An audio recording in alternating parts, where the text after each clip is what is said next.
Ready? Ready. What is up, everyone? Welcome to Tasting Panama. My name is Danny, affectionately known as the Gringo. Oh, man. Did you forget your name? I forgot my name. Okay, so can you edit that? Or I'm just going to jump right in. Edit it. What's up, everyone? Welcome to Tasting Panama. My name is Danny Simpson, joined as always by Mauro. I am affectionately known as the Panameño. the Panameño. So we've got, I'm sure most of you are joining us from our social medias or our YouTube channel, so you kind of already know the gig. I'm the Gringo. I'm from the United States. I'm bringing a Gringo perspective to this whole thing. Mauro here is the Panameño. I'll kind of give you, what's your background a little bit? Yeah, well, born and raised in Panama. I've actually loved beer my entire life. And coffee, well, that's basically been more of a recent new adventure for me, so to speak. I've only started drinking coffee recently, but oh my God, what an entirely different world that is. Amazing. So many flavors. It's like a bomb of flavors in your mouth, depending on the bean. And beer, well, what can I say about beer? What are we drinking today? Well, I am just kind of going with a standard, going with an IPA today. So mine is from La Rana Dorada, which is actually, at the time this is coming out, going to be a future episode. I think Rana is going to be our second episode of the series, our first being the Panama Geisha. Mm-hmm. What are you drinking today? I'm drinking Victory at Sea from Ballast Point.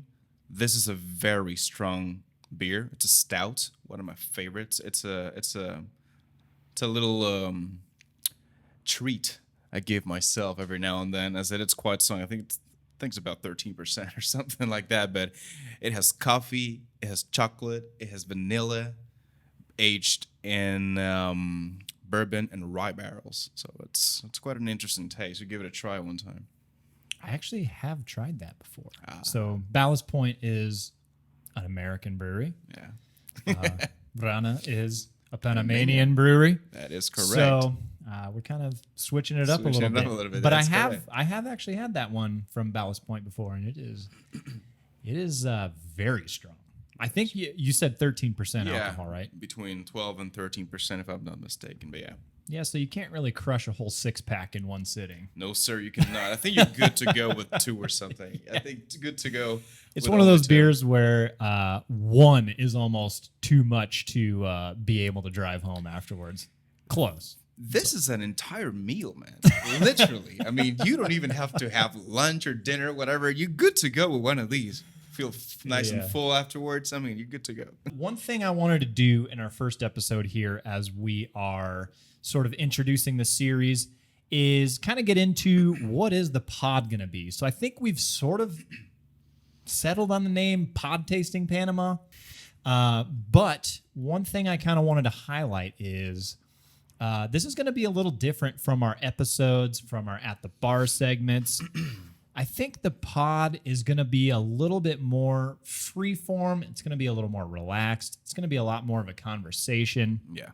We're going to have some bullet points of things we want to talk about. If we deviate from that, who cares? We're just going to kind of leave it up to us to just sort of go with the flow. It's just a conversation. We're just hanging out.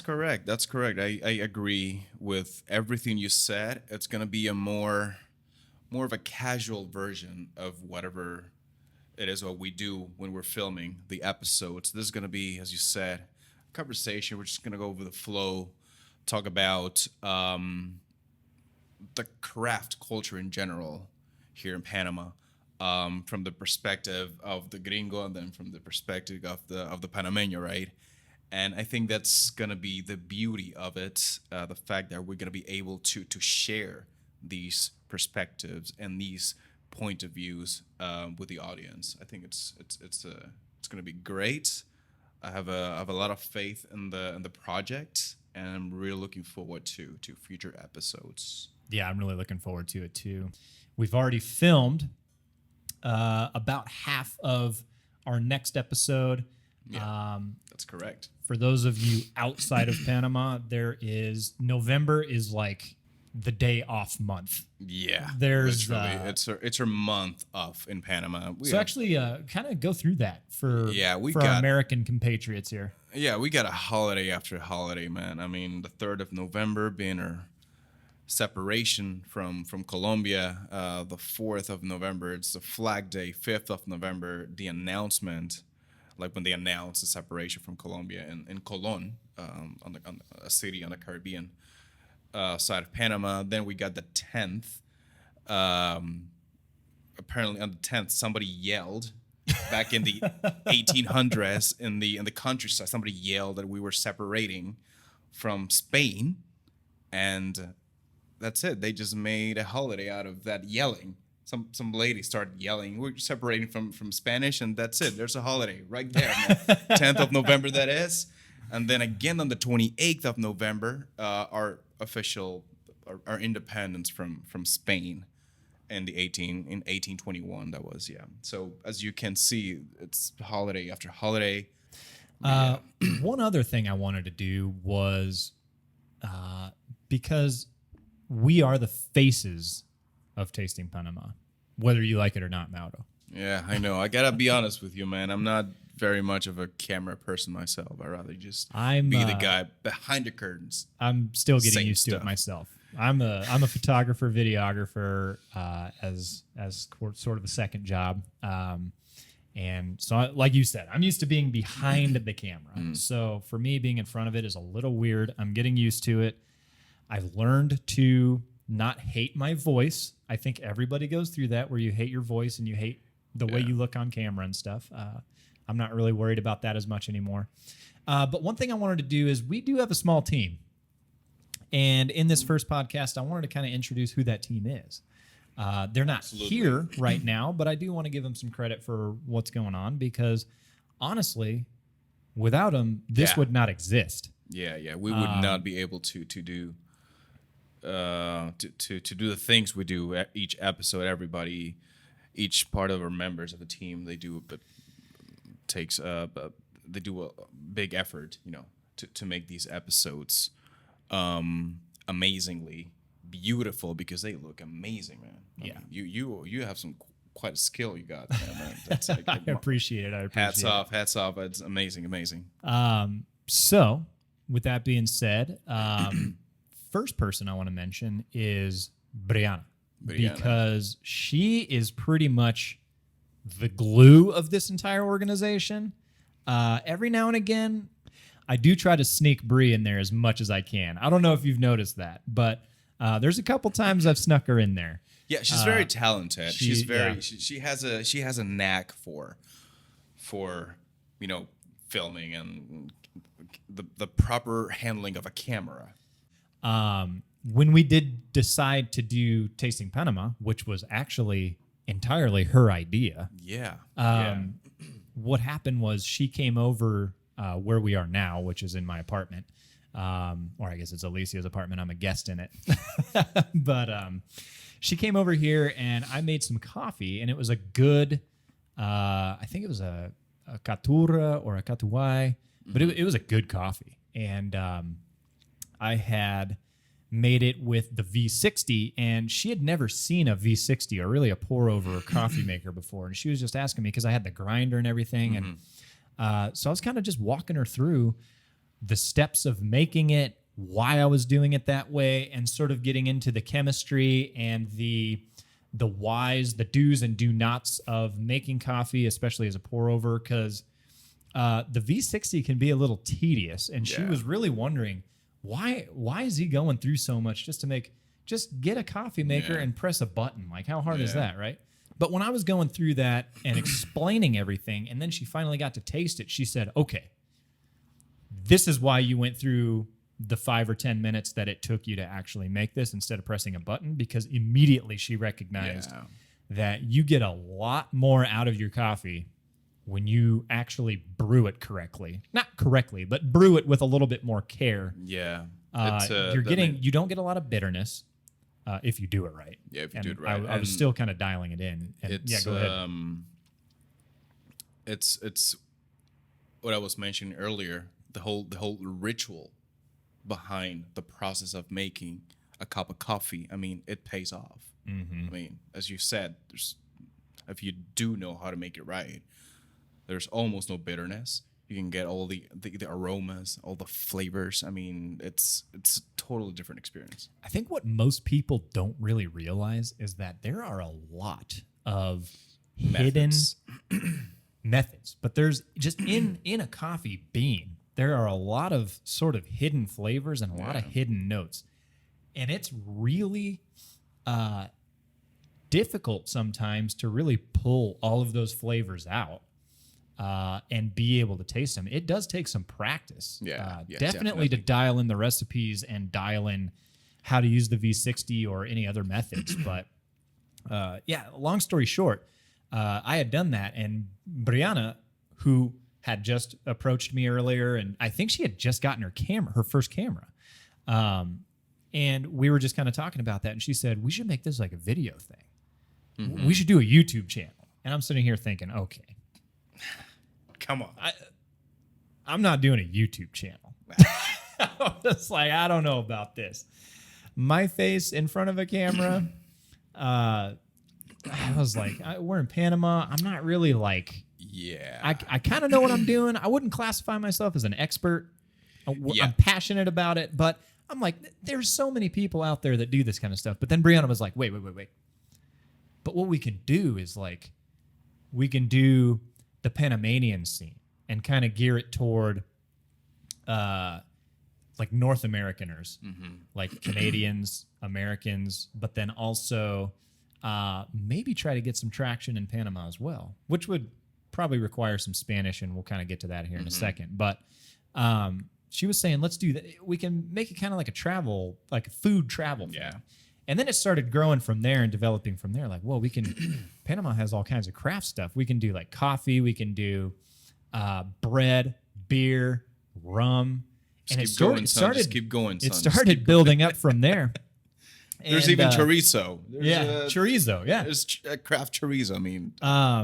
So it kind of went from there, and then that's when it started snowballing. We got you on board. I think that was the big thing, because Brianna's thing was, let's make this from the perspective of a white guy in Panama and a local in Panama. And we already knew who the perfect local was going to be, because Mauro has all the connections. So we knew we needed Mauro. But Brianna, she's like the glue. She is the one who she's really got this thing kicked off. And then not only that, she learned and is learning how to use a camera so fast, way faster than I did, which is awesome. Because all I did was really just tell her, mention a few techniques and mention a few YouTube videos. Like, hey, I'll help film a lot of this stuff, but if I'm going to be in front of the camera, I'm really going to need you to be the one kind of doing this. So if you can sort of learn how to do certain camera movements, and I'll help set the cameras up for the situation. I'll help set the lights up, but you're going to have to be the one sort of driving that after it's all set up. And she has done awesome. She took a lot of time to learn a lot of the techniques. I mean, I remember when we went and filmed at Siete Granos. Yeah. I mean, she has a lot of initiative. Yeah. Also, I mean, in regards to the angles, I mean, 1 second she's right there, turn your head, and the other second she's on the other side. Completely, she took that initiative, and that's quite a skill. Yeah. She developed it just like that. It's amazing. Yeah, she did. So big kudos to Brie. Yeah. We're going to have, we're probably going to embarrass her a little bit. I'll cut in some videos of her. Yeah, we're going to get her in here. Yeah, we'll get her in here. Another one that's on our team is Crystal, yes. Crystal. And she's kind of our social media guru. Yeah. I am very bad when it comes to my social media. Just go to my social media. I'll throw it up on the video somewhere. But mine's not that. For a photographer, my social media kind of struggles. My social media game kind of struggles. I still don't know how to do an Instagram story correctly. Jesus. All I do is like leech off of other people's Instagram stories. If somebody posts a story and that message comes through on my Instagram, I'm just like, yeah, post that to my stories too. Yeah, why not? Yeah, why don't you go ahead and do your thing? Just do your thing here. Yeah, so Crystal has been big when it comes to that. Yeah.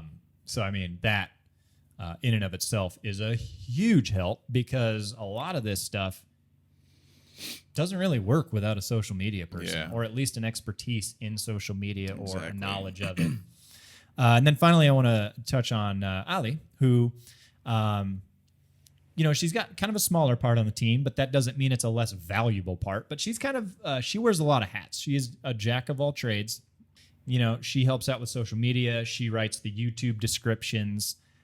She does a lot of back end stuff. So her touch isn't really, her fingerprints are everywhere on a lot of this stuff. But she doesn't really have like a job, but I think that works for her because she's very busy. That is a job of itself, man. I mean, being all over the place, leave your fingerprints everywhere. That's now that we've kind of got that out of the way and that we've embarrassed our team just a little bit. What have we filmed? Mm-hmm. What have we learned? And then to build on top of that, what do we have planned for the future? So let's just start with like, what have we filmed? Well, so one thing I wanted to point out before moving forward is that, I mean, we are doing this just for fun, right? I mean, we're two guys that we love. Certainly aren't making money doing it. Yeah, we're not. No. Now, we do it because we love it. I mean, we love coffee. We love beer. And we just wanted to do something for others out there that have the same passion for these beverages or for the craft scene in general out there, We have done we did our first episode. That was quite a challenge, but it was fun nonetheless. It was fun nonetheless. It was about geisha coffee. We talked about a little bit about history of geisha. We talked about how Panama became the center stage for that bean. And we also got an amazing recipe from Lucia NG, a world-class barista based here in Panama City. Hopefully, we'll be able to interview her at some point because I would love to talk to her more in detail about coffee. And so, I think that was a pretty good episode. We covered a lot in regards to the geisha. There was a lot we couldn't really even put in there because it would have just dragged on too long. But I hope if you've seen that video or if you see it in the future, that you actually do click on some of the links that we have in there. I think I've linked PanamaGeishaCoffee.com, which is like the collective. So a lot of the farmers, a lot of the producers, distributors, they're all it's like a network for them. And they put out this website, Panama Geisha Coffee, and it gives you a lot of insight. It gives you a lot of education on what exactly makes it the most expensive coffee in this part of the world. Yeah. I don't know if it's the most. Is it the most expensive coffee? As of I think it is. I think it is. I honestly think it is. They just had the auction, the Best of Panama auction, which is where the most expensive beans go, and the top one went for, was it $3,500 or 30? I can't remember the exact cost. It's in the video. No. It's in the video. 1,300. 1,300. 1,300 a pound. Per pound. Per pound, yes. And that was a 100-pound bag. So do the math. That's a lot. Somebody dropped some serious coin for 100 pounds of green beans to get out there. And I think it was the raw coffee. So I think they're going to roast it. That buyer is going to roast it. I think they were out of Taiwan, I want to say. It was somewhere in Asia. Yeah. It was somewhere in Asia. They picked it up and bought it. But that Asians, website. The Asians and their love for coffee. Man. I do want to be clear. Geisha coffee is not called geisha coffee because it has a relationship to Japan. That is a very common misconception. And that was one thing I don't think we did a great job of clarifying in the video. Yeah. Well, I think we did. I think we talked a little bit about it. We talked about the history of geisha, and nowhere did we mention Japan. But we also didn't mention that is a common misconception. Yeah. But I'm just telling you right now, that is a common misconception. It has nothing to do with Japan whatsoever. So Now, yeah, a lot of that coffee does go out to Asia because geisha coffee has more tea-like qualities versus coffee-like qualities. yeah. Very low, if any, bitterness. If you have bitterness in geisha coffee, you need to adjust the recipe a little bit. Yeah, is you what need to we adjust the learned. ratio a little bit there. Whether it's your grind size, your water temperature, but there really shouldn't be any bitterness in a geisha. And normally there's not, especially when it's brewed by somebody like Lucia Enehe or when we used her recipe to brew it. I mean, it came out just primo. Yeah. But yeah, that's definitely one of the first things I noticed the very first time I had a cup of geisha.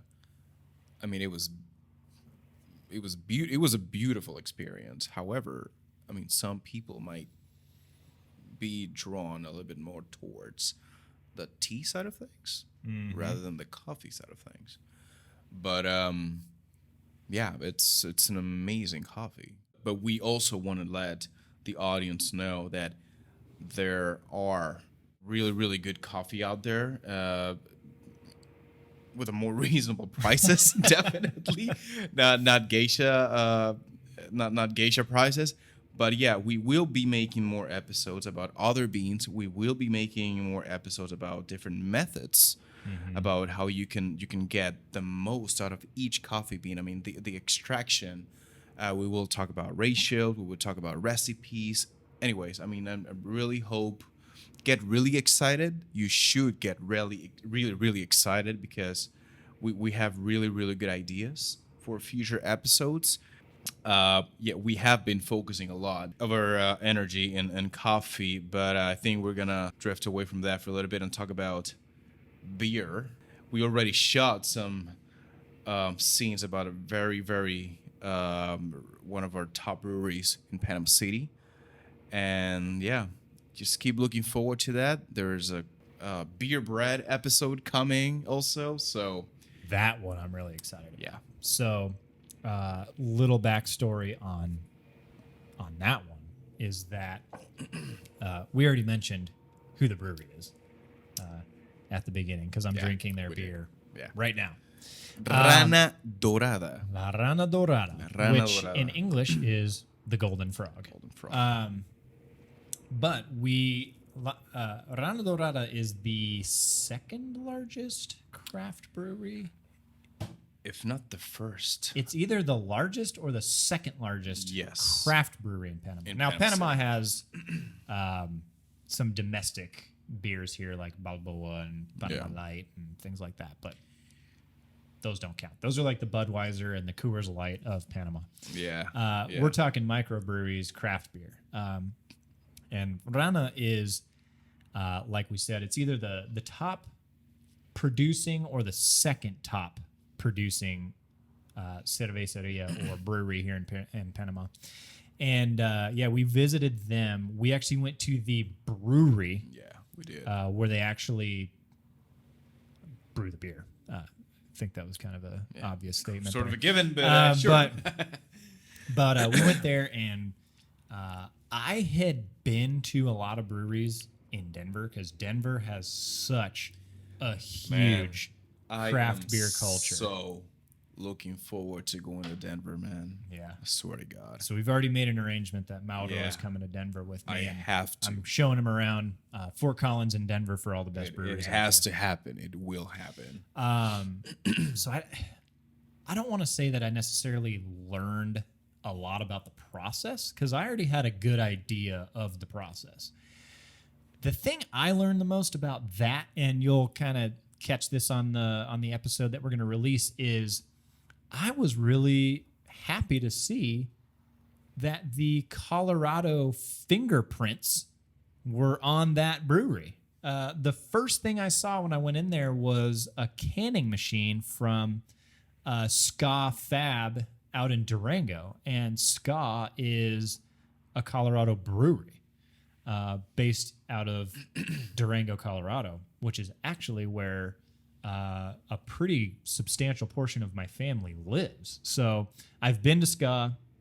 They have great beer. But as soon as I saw that logo, I was like, yes, that's what I'm talking about. I knew Colorado had a good craft beer scene worldwide, and that confirmed it. Yeah. And all those guys, as soon as I say that I'm from Denver, they all talk about Great American Beer Fest.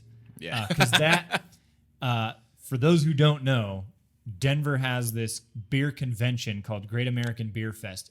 You cannot go there and not come out of it physically ill from drinking too much beer. I'm already But, dreaming of it. They have brewers from all over the world come over there and showcase their beer. I guess Rana has been there. Yeah. The master brewer went out with a couple guys from Rana, and they showcased some of their beers, but they were also trying to figure out what's popular in the United States. And I can tell because when I first got here, one thing that Rana started doing that was a little unique is they were doing some sours. Mm-hmm. And I think Casa Bruja is doing gozas. Yeah, they're doing gozas. Which is like a type of a sour. Yeah. When I was leaving Denver and to come here, that was the thing I was the most sad about was I'm leaving a world-class microbrew scene. And who knew? And who knew? As soon as I get here and as soon as I met you for the first time, you were like, oh yeah, there's like all these good craft. Let's go to the craft brewery over there. You like craft beer? And I'm like, hell yeah, I like craft beer. Were you skeptic? I was such a skeptic. I'm like, there is no way that there's going to be anything that even sniffs how good the beer scene is in Denver. And boy, was I pleasantly surprised because we went to Casa Bruja. Casa Bruja.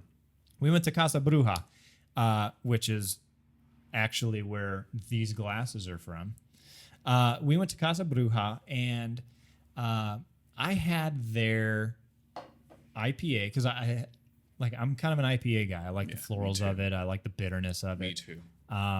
But also, I figured the best way to understand if they knew what they were doing was to try an IPA and see how they did. And I went there, and they have an IPA called Chivo Perro. Chivo Perro. Which is goat dog, kind of. Man, I don't even know what it is. I just know it tastes good. And that IPA surprised the pants off of me because it was very well made, very balanced, lots of hops. I thought they were going to skimp on the hops. They absolutely do not skimp on the hops. I was a fan as soon as I had that. And every other beer that I've had from Casa Bruja has been a hit with me. Rana is the same way. I haven't really had a bad beer at Rana. And then we started digging in more with like the small breweries because Casa Bruja and Rana Dorada are kind of competing for like top tier. Like they're really, really top. In terms of like distribution and the amount sold and all that. Like their beers are really good, but they're both sort of classic breweries. Yeah. They obviously experiment with the gozas and the sours and all that, but their staple beers are very classic American style beers. They have the pale American ales, IPAs. Yeah. American IPA here in Panama is probably it's probably the favorite one. I mean, I love IPAs. IPAs are probably my favorite beer. But I have to be honest. I'm torn.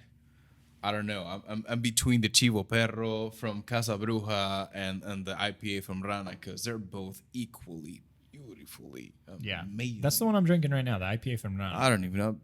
Jesus Christ. It is good. I mean, you can just see it's got that nice golden look to it. It's not hazy. I mean, it is good. It's a good classic beer, but there are so many small breweries in Panama City. I was absolutely blown away by that. I couldn't believe it. I was pleasantly surprised that the beer culture, the craft culture in Panama is incredible. Craft burgers. When I first came here, there's a thing that they do called Burger Week. Yeah. And I had the Burger Week. I had in that 1 week, I think I had 1 or 2 burgers a day.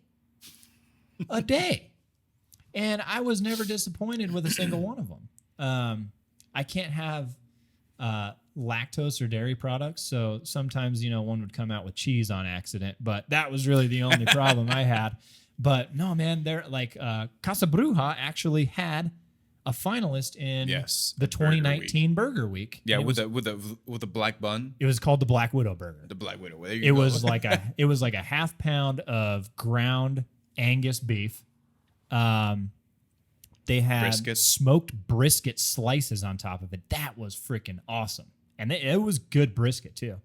And then it had barbecue sauce, I think, on there, like a house-made barbecue sauce. And then a couple other fixins like lettuce and some tomato on there. It did come with cheese, but obviously, like I just said, I couldn't have it with the cheese. But my dad actually came out with me to help us move some stuff down here and help to get our dog down here.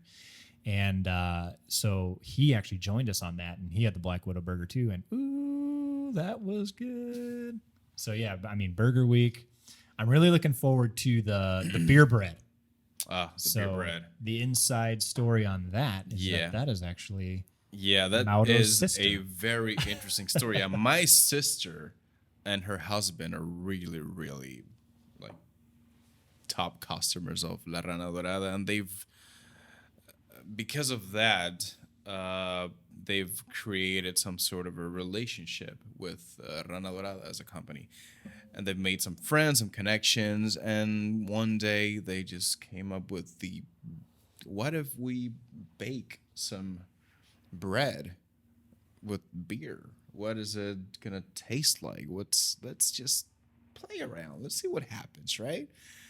And oh my God, that came out quite successful. I mean, that was a very big surprise for them and for the rest of the family, because none of us were expecting that they would turn out to be quite a good project, good experiment, I would say. And I've already talked to my sister. We're going to shoot an episode of them baking this tasty. It's tasty. They got bread with baked with IPA with porter. They got a porter bread, man. Porter bread.